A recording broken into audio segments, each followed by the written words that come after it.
Kailangan ba talagang magpahinga at bumitaw sa isang relasyon kapag hindi na kaya?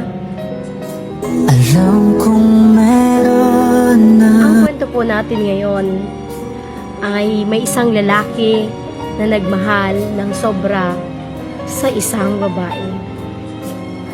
Siya ay si Miguel, isang gwapo at matipunong binata. Siya ay nagtatrabaho bilang isang guro sa isang pampublikong paaralan. Sa kabilang banda, ang minamahal niya ay si Bianca, isang magandang dalaga na nagtatrabaho bilang nurse sa isang ospital. Sa umpisa, tila nagkakasundo silang dalawa. Ngunit sa paglipas ng mga araw, napagtanto ni Miguel na iba ang mahal ni Bianca. Hindi na niya maipaliwanag kung bakit, ngunit tila mas mahal ni Bianca ang kanyang trabaho kaysa sa kanya.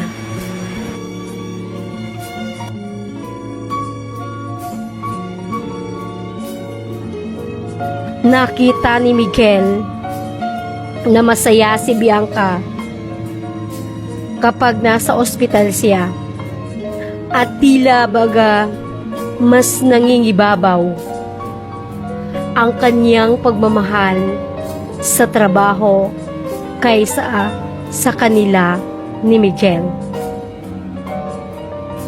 Sa kabila ng lahat ng ito, hindi niya kaya magpahinga at sumuko.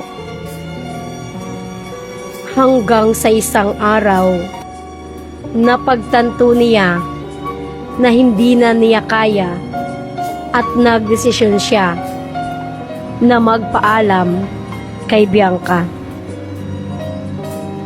Sa huli, naisip ni Miguel na mas mahal ni Bianca ang kanyang propesyon kaysa sa kanila ni Miguel.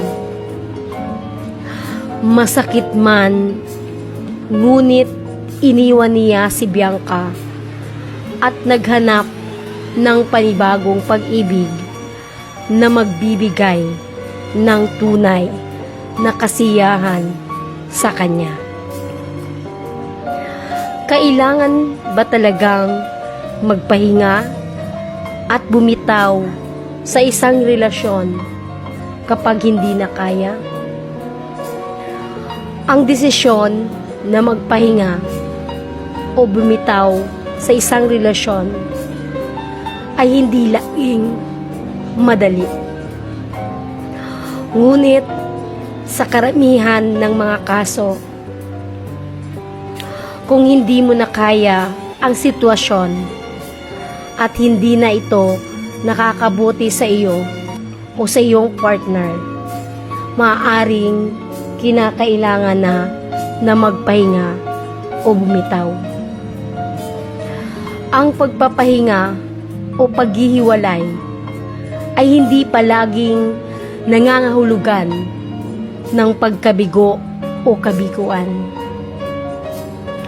Sa halip, maaring ito ay isang oportunidad upang magpahinga, magpakalma, at mag-isip ng maigi. Sa pamamagitan ng pagpapahinga, maaaring malinaw ang iyong isipan at mabigyan ng panibagong perspektiba ang sitwasyon.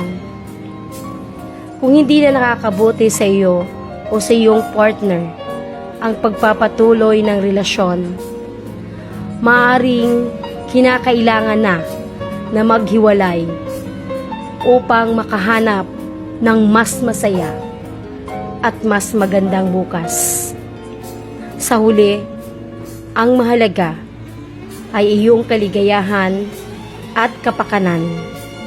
At kung hindi na ito nakakamit sa kasalukuyang relasyon, maaring kinakailangan na magpahinga o bumitaw kahit na masakit sa inyong relasyon.